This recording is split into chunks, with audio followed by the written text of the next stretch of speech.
اعوذ باللہ من الشیطان الرجیم، بسم اللہ الرحمن الرحیم۔ سورۃ یاسین۔ سورۃ یاسین مکی صورت ہے۔ اس میں 5 رکوع اور 83 آیات ہیں۔ مصحف میں ترتیب کے اعتبار سے اس کا 36 اور نزولی ترتیب کے اعتبار سے 41 نمبر ہے۔ بسم اللہ الرحمن الرحیم۔ یاسین۔ یاسین آیا 1۔ یاسین حروف مقطعات میں سے ہے جس کے معنی اللہ تعالیٰ ہی جانتے ہیں۔ والقرآن الحکیم، قسم ہے قرآن حکمت بھرے کی۔ سورۃ یاسین آیا 2۔ والقرآن الحکیم، قسم ہے قرآن کی حکمت بھرے کی۔ رب العزت نے قرآن حکیم کی قسم کھائی کہ حکمت قرآن کا وصف ہے۔ حکمت سے مراد ہر وہ چیز ہے جو اس کے مقام پر جس کو رکھا جائے۔ قرآن حکیم یعنی حکمت والا ہے کیونکہ یہ ہر چیز کو اپنے مقام پر رکھتا ہے۔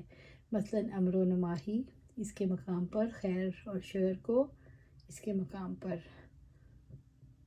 جیسے اللہ سبحانہ تعالیٰ آل عمران میں فرماتے ہیں، یہ ہے جو ہم پر حکمت، آیات اور نصیحت میں سے تم پر پڑھتے ہیں۔ سورۃ بنی اسرائیل میں یہ اس میں سے حکمت کی باتیں ہیں جو آپ کے رب نے آپ کے پاس وحی کی۔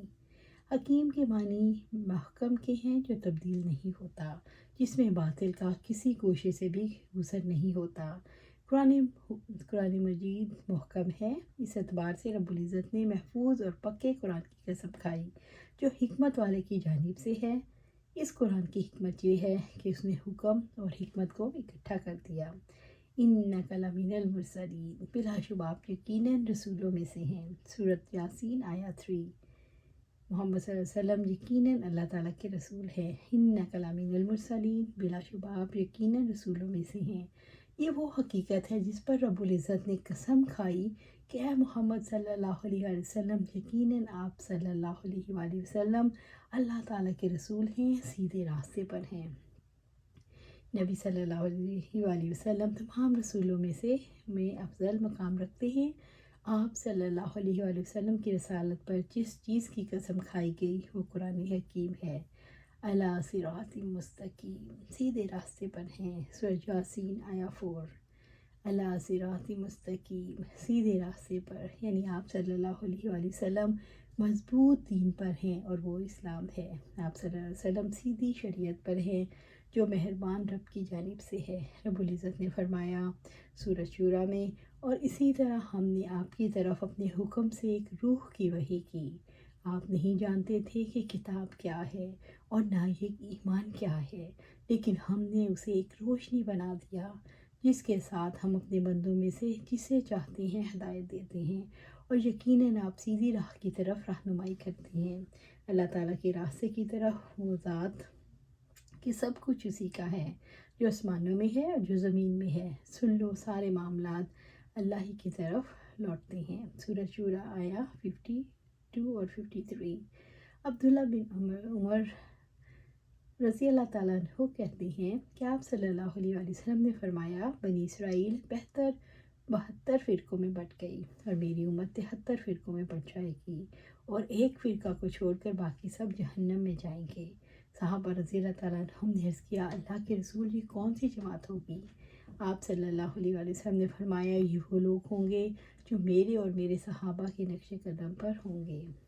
تنزیل العزیز الرحیم، یہ سب پر غالب ہے، نہایت رحم والے کی جانب سے نازل کیا ہوا ہے۔ سورۃ یاسین آیا 5۔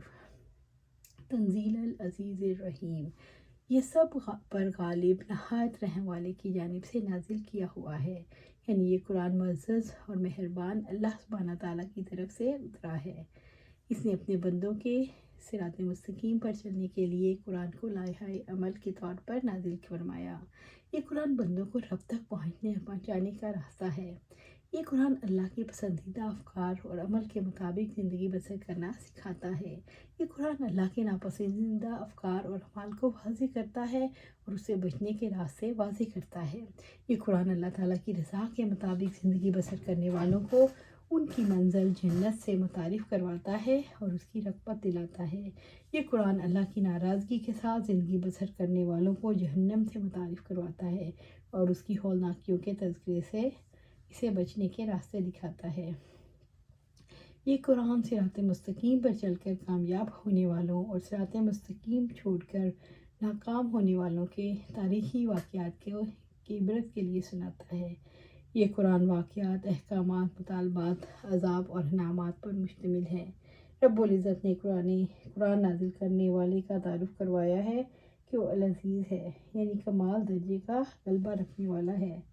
ایسا نہیں کہ اس نے جو احکامات اور نصیحتیں بھیجی ہیں ان کو قبول کر لو تو اچھا ہے، اور اگر نہ کرو گے تو کچھ بگڑے گا نہیں، اور وہ نہ ماننے والوں کو دنیا میں بھی عذابوں سے دوچار کرتا ہے اور آخرت میں ان کے لیے ہمیشہ ہمیشہ کا عذاب ہوگا۔ اللہ تعالیٰ رحیم ہے، وہ مومنوں پر دنیا میں بھی مہربان ہے اور آخرت میں بھی عذاب سے بچا کر کامیاب کرے گا، اور آخرت میں ان کے لیے ہمیشہ ہمیشہ کی نعمتوں بھری جنت ہوگی۔ اللہ سبحانہ تعالیٰ ہمیں اس جنت کا وارث بنا۔ اللہ سبحانہ تعالیٰ ہمیں قرآن و سنت پر عمل کرنے کی توفیق دے، اس پہ جمع دے، اور ہمیں جنت الفردوس کے اعلیٰ مقام پر جگہ عطا فرما۔ آمین یا رب العالمین۔